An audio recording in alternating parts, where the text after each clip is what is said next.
Hi, this is Adam S. and this is MatrixExit. This is an interview I recorded with a good friend of mine, Craig, just asking him about things that are going on in the world, and just because the recording jumps in a little bit, I'll say just to start off, I asked him a question about the voting population, okay? So here you go. Oh, Labour, most of them. Yeah.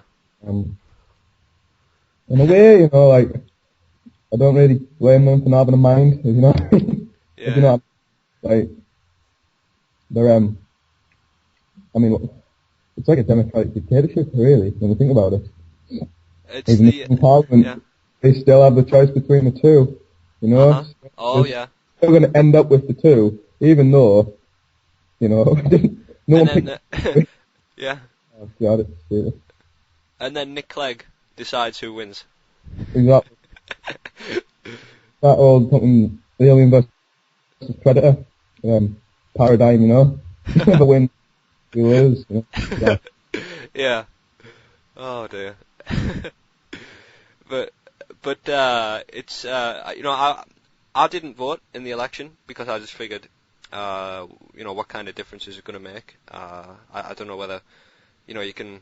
I considered voting for UKIP, or even, I mean, I wouldn't have voted for the BNP locally because I know the people who are in the BNP locally. I'm not going to vote for them. Um, but yeah, if you look at the election results, what it actually says, UKIP got 900,000 votes, okay, right? Yeah. And they got no seats in Parliament, right? Not even one, And I know. how half a million people voted for the BNP, they don't get any seats. But it was about 7 million people voted for the Lib Dems, and they got 50 seats. And only what was it, 8 and 10 million people vote for the Conservatives and Labour, something like Yeah. that, and they've got like 200, 300 seats. Yeah. 8.6 for Labour. And they got, like, Aye, double this. I think, how many? Four times as many seats as Lib Dems. exactly. It's all it's the first past the post system. And I was actually I just read something the other day, Craig. They're talking about proportional representation. Where But, they get the seats for the like percentage. And all of course they're all saying, oh, we can't have proportional representation because then the BNP would have a voice. no. It's so, it's like, if turnout goes up, the BNP get destroyed.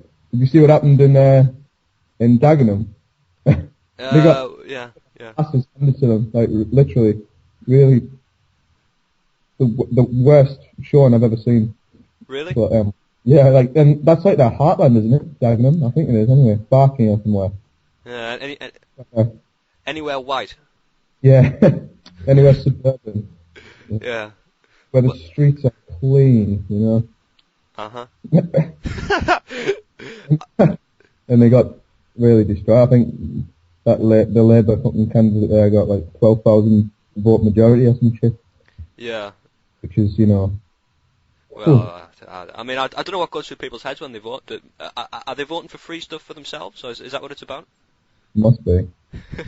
I'd say, oh, Yeah. people are like the turnout this election was huge. It was like one of the best turnouts for years, like decades, obviously. Mm-hmm. But like, I don't know, there was all this talk of disillusionment with politics. Yeah. Doesn't think so. And even if you look at what are you voting for really?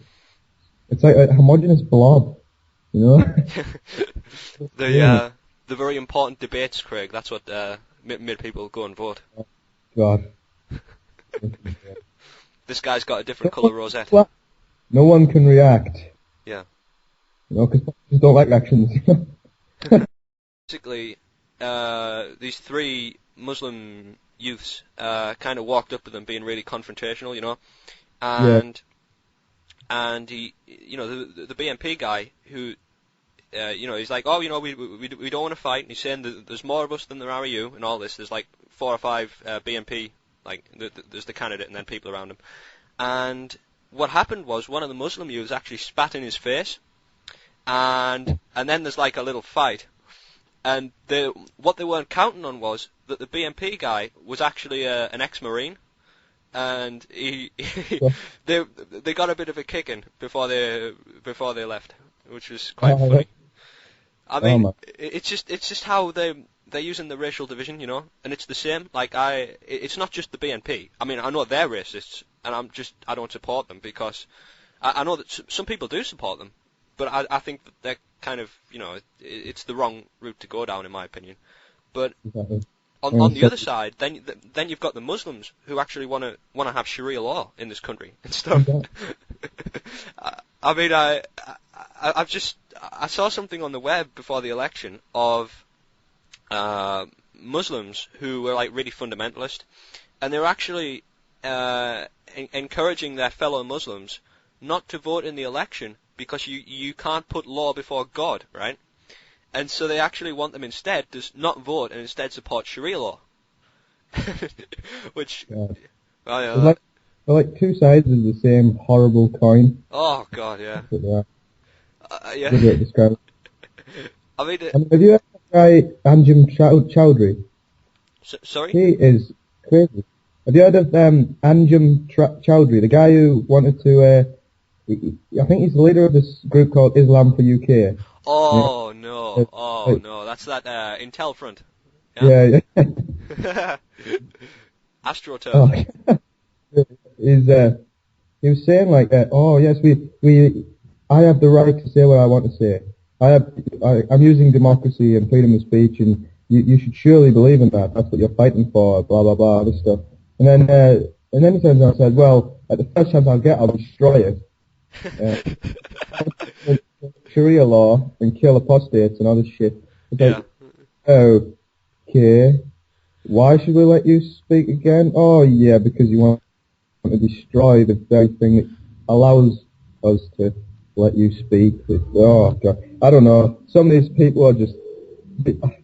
I don't see how you can gain a follower, but then again, you look through the eyes of yourself, don't you? And, yeah, well, that's what it's all about. I mean, I don't know, you know, once I'd studied, you know, the kind of more Alex Jones material, what I'm really interested in at the minute is the more, I don't know if you're familiar with David Icke. Are you familiar with David Icke? No. I mean, he's completely off the wall, but, so to speak. But most importantly, what his kind of material talks about, it's not just him, but, you know, he talks about how, who we really are and what our identity is and how that's being used to control us. How what you really are is not the physical body, you know what I mean? That's like a craft that you're piloting, basically, you know what I mean? And that's why racism is so senseless, because like he says, you know, imagine if an astronaut was in space and all of a sudden he started to think he was his spacesuit, you know? Yeah. He says that's how ludicrous racism is, because it's saying my spacesuit's better than yours because it's a better colour. Yeah. You know? I mean, you went over that in that thing you sent me. It's very interesting stuff. I don't know what to make of it all, really. It could be rubbish, you know. All this, yeah. What I was going to say is, even that can be extrapolated, because in history we were studying a guy called E.H. Carr. He wrote this book called What is History? Philosophical book on, you know, just looking at what exactly is it, what makes it, what writes the past, what shapes the past, and our interpretations of it.